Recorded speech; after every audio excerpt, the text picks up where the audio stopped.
We're now going to look at the spectrum of franchising and look at the 4 different categories that almost all franchise opportunities fit into. This is one of the most important sections of the entire video series, so we're going to get into each of these 4 categories in a lot of detail. These 4 categories are: 1, inbound retail. Think anything bricks and mortar. The second is territory servicing or no bricks. The third category is outbound business to business or light manufacturing. And the fourth one is business to business in the professional services realm. If you've been thinking about starting your own consulting company, this category might be of particular interest to you. The first category is inbound retail, bricks and mortar. This is what most people think of as franchising because in essence, this is the visible face of franchising in Canada. These are very good businesses if you have a solid base of management experience. They're typically business to consumer and either product driven or service driven. As bricks and mortar, they're location based. Smaller ones can be the kiosk type of format with a few hundred square feet, and the larger ones can go all the way up to the big box with many thousands of square feet. Let's segment this a little bit deeper. Let's look at the product-based types of businesses. Examples of inbound retail product-based businesses are anything in the pet store realm, the dollar stores, the big box retail, grocery stores, and believe it or not, restaurants. Restaurants are a bit of a hybrid though between the product and the service because you've got both. Think about what a restaurant business is.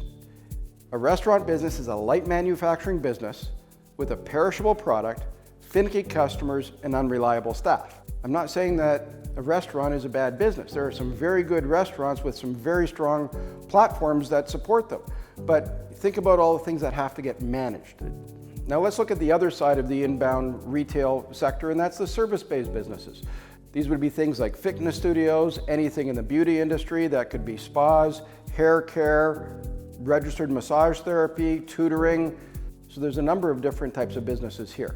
Where the product-based businesses we just described are more transactional, meaning when you want something you get it and you can get it from anywhere, the service-based businesses are more relational. Think about it this way. You're getting regular customers, repeat customers that are going to be coming into your business in order to receive that service. With service-based businesses, you don't have the offshoring effect because of the very nature of the business. People are coming to you on a repeat regular business to receive that service. When we think about the investment level, these businesses are often the highest level of investment required to get started. They require physical space that has to be built. There's also the flooring, the finishes, the shelving, the equipment, the inventory, all that stuff that has to go into the business and it has to get taken care of before you open the business. So you're typically looking at an initial investment level at the low end of $200,000 to $250,000 and often as high as $1 million. We see investment levels of between $350,000 and $500,000 is quite common for this category. The source of funds for this category of business is usually 25 to 35% of your own money and 65 to 75% of the Canada Small Business Loans or other bank financing. The higher the investment, the more that it will go into your funds. As we start to think of the role of the owner of this business, the first one is how are you going to get customers? We call this business inbound retail because the location is actually part of the marketing. And the other marketing that you do, it's going to drive people to your location. It's very prudent for the owner to be doing networking and building other relationships in the community. But one of the things that make this business so attractive is that there's little to no outbound prospecting. As I said, people are coming to you. These businesses require high visibility, so location is going to be a very important component of the success of the business. Often AA retail or AAA retail space is going to be required, which drives up the initial and the ongoing operating expenses of this type of business. As I've already touched on, one of the primary roles of the owner of this type of business is managing. First, you've got to be managing your staff. Then you've got to be managing inventory and managing your facility and managing the customer experience. When we think about managing marketing, the location is important to drive people in, but you don't want to just rely on that. It's important for the owner or one of the key employees to be building relationships in the community and driving more people in through that local awareness. Make sure that when it comes to managing the marketing, you understand what the franchisor's expectations around marketing spend are, what the community engagement strategy is from a networking and grassroots effect as well. It doesn't matter if it's a big brand like Canadian Tire or Tim Hortons, or if it's a young brand that's emerging. You have to manage the community engagement strategy, and you have to make sure you connect with your current and future customers. It's not unusual for these businesses to have 10 to 20 staff. Bigger operations can go to as high as 60 to 80 staff. So there's a lot of scheduling involved. There's a lot of recruiting, hiring, coaching, all of the HR functions that are involved. A lot of these employees are unskilled entry-level workers, so recruiting, hiring, training, firing, that's a critical function of the owner of this business. So you can begin to see why people leadership and operations management is an important foundation as a transferable skill for this type of business. Financial management is also an important skill set for this type of business because this type of business has the most moving parts.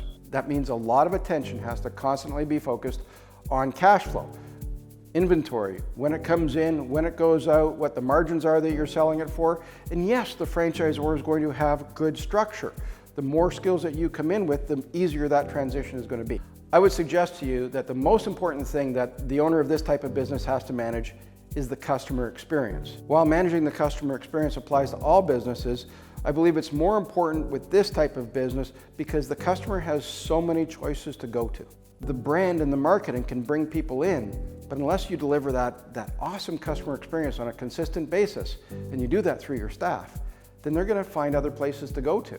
When people initially think about the lifestyle associated with inbound retail businesses, they're thinking 7 days a week, 24 hours a day. I don't want that type of long hours job. Well, there are some businesses in the franchise realm when the owner does have to work a lot of crazy hours.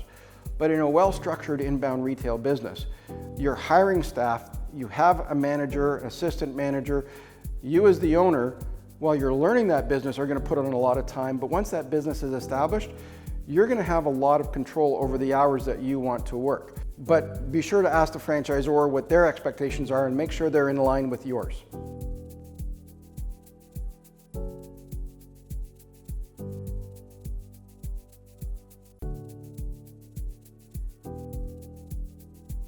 The net margin for inbound retail types of businesses are often between 8% and 12% because there are a lot of operational factors that erode profitability. Exceptional retail operations can be as high as 16%. When you're looking at how to scale and grow these businesses, once the business hits a certain performance stride, then it's very hard to get that business past that level because you're capturing the market capacity. The only way at that point to scale and grow the business is to get another location. As these businesses grow through multi-unit ownership, this also creates the opportunity for what we call passive engagement or semi-absentee ownership. In fact, with service-based businesses, sometimes that starts from the very first location. This is one of the few categories where you see business owners not involved in the day-to-day of their business. Their typical week is typically about 10 to 15 hours. That happens because they hire a full-time manager who runs the day-to-day aspects of the business. The manager will do the hiring, will do the scheduling, will manage the customer experience, all those things we've talked about. And the owner manages the back office. They manage the metrics of the business. What is the performance? What is the tracking? So they've got a dashboard. They manage the manager and they manage the financial aspects. When it comes to building long-term equity in your business, the inbound retail category is one of the strongest types of businesses and able to do that. You as the franchise owner are not the visible face of the business to the customer. You have staff, you have a location, you can sell that business to another party and the customer doesn't see that change. A lot of the things stay consistent, so that creates that long-term equity value that can be transferred and sold to a new owner. So here's a quick summary for the inbound retail category. These are very good businesses if you have a solid base of management experience. People like this type of business because the customer comes to them. They don't have to go out and prospect and sell. But they do have to manage the money. They have to manage the staff. They have to manage the facility. And they have to manage the marketing. So that concludes our description of inbound retail businesses. The next category we're going to talk about is outbound businesses that are light manufacturing with a business-to-business focus. These businesses are also location-based, and it's usually a blend of product and service. We say light manufacturing because they buy raw materials, manufacture them in-house, and deliver them to the customer. Location sizes for this type of business are often the 1,500 square foot to 5,000 square foot size. Examples of this type of business are sign businesses, print businesses, things like the UPS store, full service automotive where they have a fleet component. They're going out and soliciting the market for fleet businesses. So those types of businesses. These businesses require a medium level investment. The very low end, $125,000. The moderate end, $250,000 to $300,000.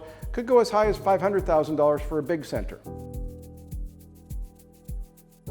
The source of funds for this type of business is usually in the 35 to 45% range of your own money and 55 to 65% from the Canada Small Business Loans Program, other bank financing, or the BDC.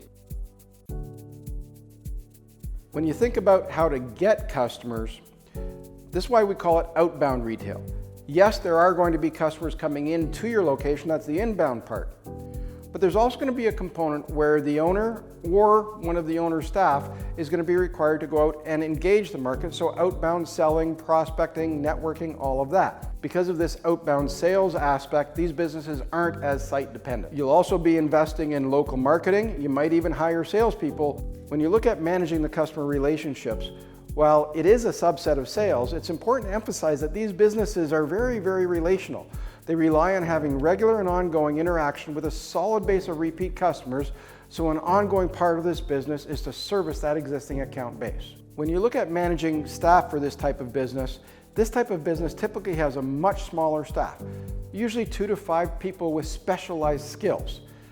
These people are more costly to employ, but because they're more invested in their own careers, they're far less transient than casual labor that's associated with inbound retail. And because of the technical nature of the work that the staff are going to be doing, the owner has to be comfortable leading and managing people who know more than them. Because a lot of the work is going to be customized and based on the needs of each unique customer, a lot of this management of this type of business is project-based, so there's a lot of project management involved. In addition to project management, the financial management required for this type of business is going to be higher, especially because you have the added complexities of managing accounts receivable and accounts payable.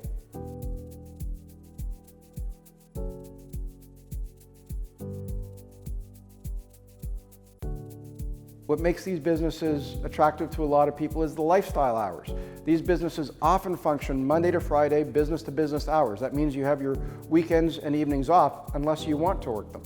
And because you have a smaller staff and a smaller operation base, less expensive retail locations, these businesses often have a much higher profit margin, often in the 20 to 25% range. When you think about scalability for these types of businesses, they're very scalable and often without having to get an additional location. This is how it might work. As you build your customer base and increase production, you can add a second staff shift to your production equipment.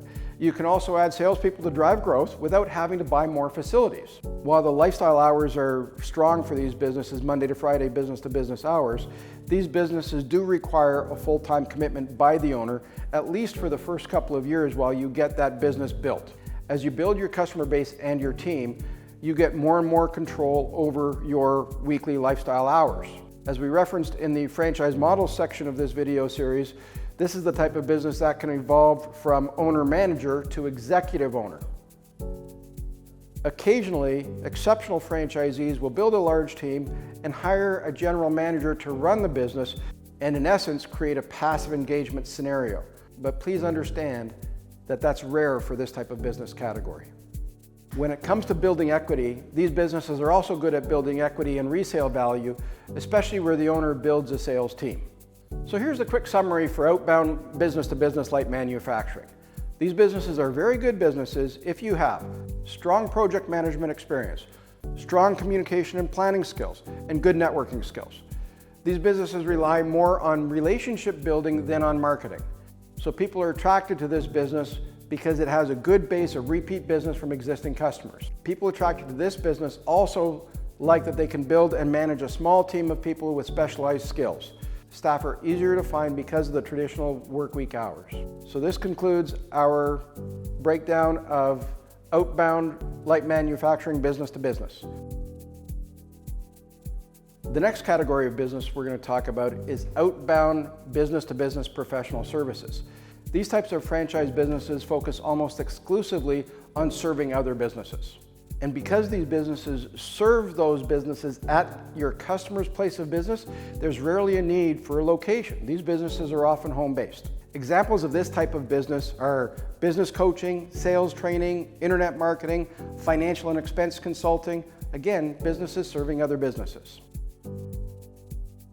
The investment required for this type of business is often the lowest across all franchising, often between $50,000 and $90,000, because there is no requirement to invest in equipment or location. Instead, the initial investment covers the franchise fee, initial training, and your initial marketing and working capital.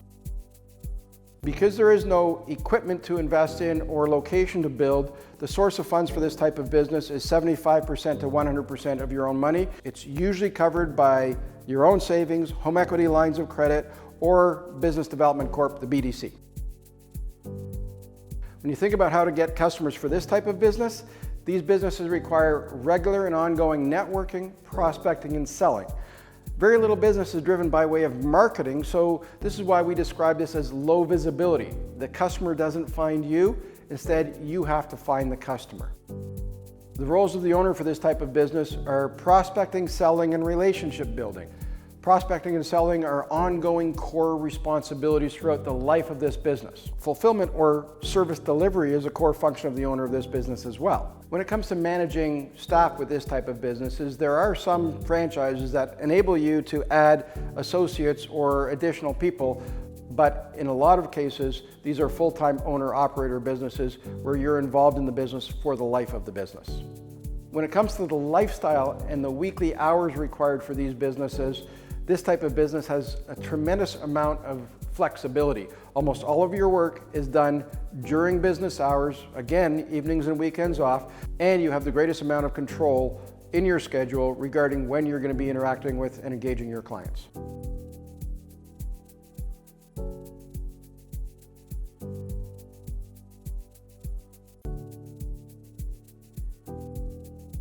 The profit margins for this type of business are amongst the highest in franchising, and that can be as high as 70% to 80% because you have so few expenses. When you think about how to scale and grow this business, you're growing the business and building your customer base until you get to the point of work that supports your desired lifestyle.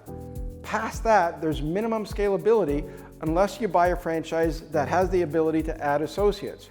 When it comes to building equity, these types of businesses rarely have the capacity to build a large equity value.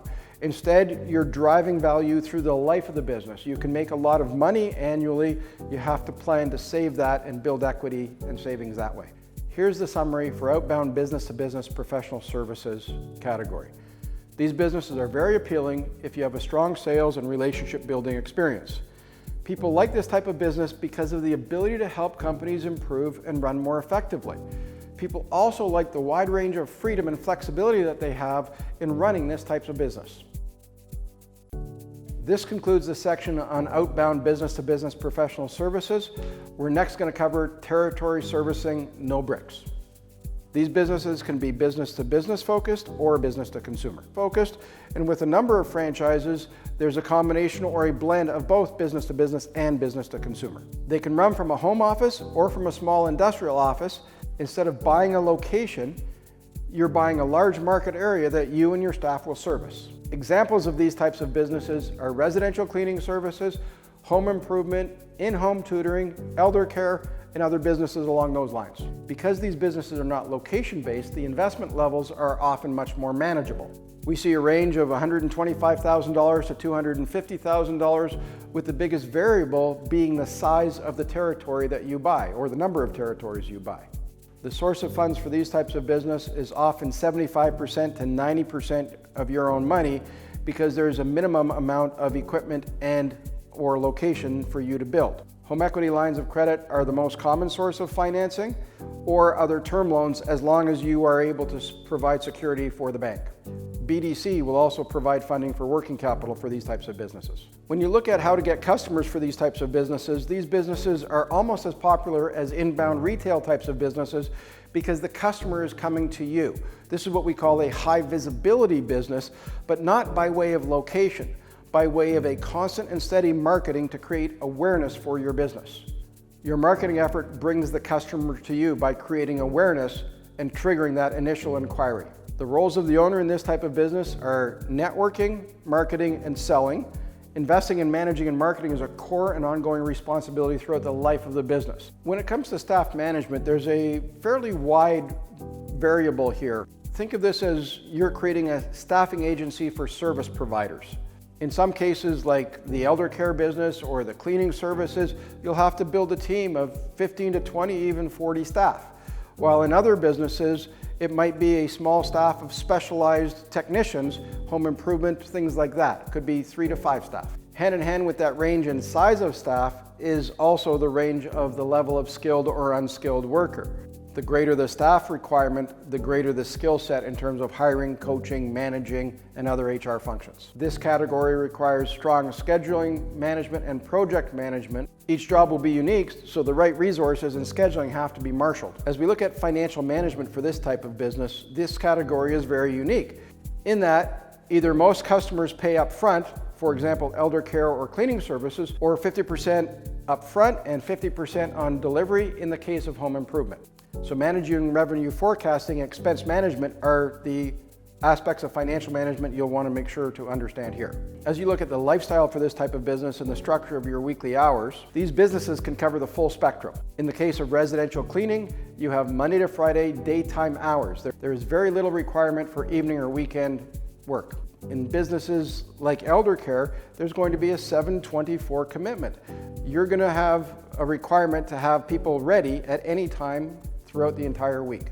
A lot of the work can be done during the day, and because of the team building aspect of these types of businesses, franchisees usually hire an assistant manager, and as they build the team, then a manager, so they enjoy very strong lifestyle flexibility.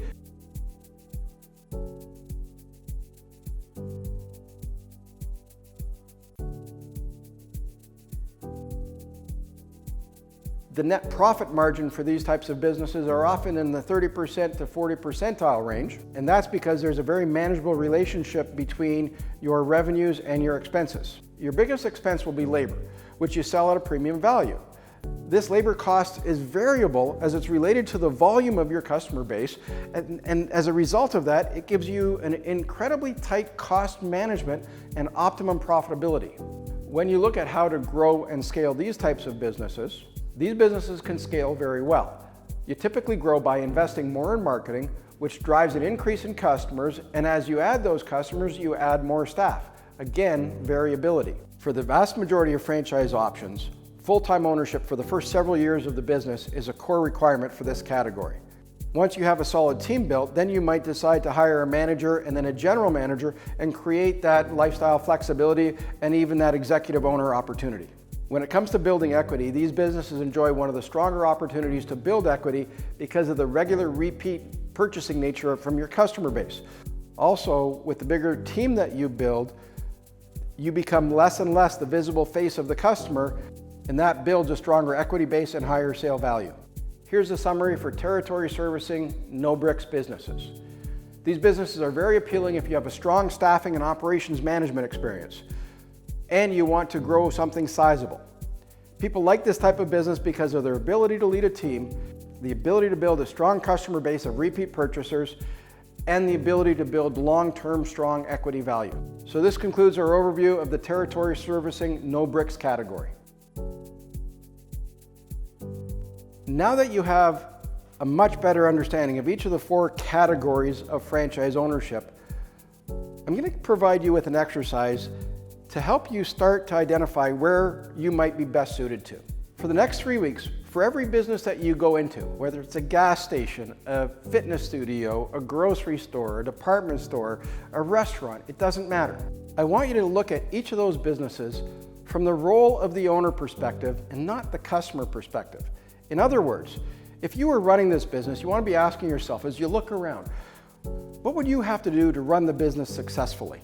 And while doing that, start to make mental and ideally notes on paper about what are the things that you would be really good at doing and really enjoy doing, the types of work that you just like, it's okay, and the types of work that you would absolutely dislike doing or would want to avoid doing. Doing this for a 3-week period should identify some really clear patterns and some really strong awareness, and thus should give you greater insight and awareness as it relates to the pain gain exercise that we shared earlier in this series.